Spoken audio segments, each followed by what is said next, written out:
இன்னைக்கு சமூக நீதி பத்தி பேசுறீங்க. என்னமோ நேத்து வந்த தீர்ப்பு இவங்க திராவிட ஆட்சிக்கு கிடைத்த ஒரு வெற்றியா? என்னையா திராவிட ஆட்சி? என்ன வெற்றி உங்களுக்கு? இது எங்க ஐயா போராடினாரு, அருந்ததியர்களுக்காக எங்க ஐயா எத்தனையோ போராட்டம் நடத்தினாரு. அந்த குழுவா அன்றைய முதலமைச்சர் கலைஞர் விட்ட போய் அனுப்பி வைத்தாரு. உங்களுக்கு உண்மையிலே அருந்ததியர் மீது அக்கறை இருந்ததுன்னா நீங்க 67 நீங்க கொடுத்துருக்கணும் அவங்களுக்கு. அதன் பிறகு எத்தனை முறை ஆட்சிக்கு வந்தீங்க?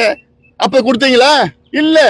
நாங்க போராட்டத்துக்கு பிறகுதான் நீங்க உங்களுக்கு தோணுது. அது உங்களுக்கு உண்மையிலே உங்களுக்கு சமூக நீதி அக்கறை இருந்திருந்தா நீங்க என்னைக்கு ஆட்சிக்கு வந்தீங்க? 67 முறை வந்தீங்க, 71 மறுபடியும் வெற்றி பெற்றீங்க, திருப்பி 89 வந்தீங்க, அதன் பிறகு 96 வந்தீங்க.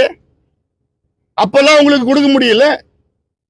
எங்க ஐயா அப்புறம் போராடி அருந்ததியர்களுக்காக போராடிய பிறகுதான் அதன் பிறகு ஜனார்தனன் குழு பரிந்துரைன்னு சொல்றீங்க. இதே ஜனார்தனன் குழு, அருந்ததியருக்கு பரிந்துரை செய்த ஜனார்தனன் குழு வன்னியர்களுக்கும் பரிந்துரை செய்திருக்கின்றார். அப்போ அதுக்கு ஒரு நியாயம், இதுக்கு ஒரு நியாயமா? எல்லாம் மக்கள் பார்த்து கொண்டிருக்கின்றார்கள்.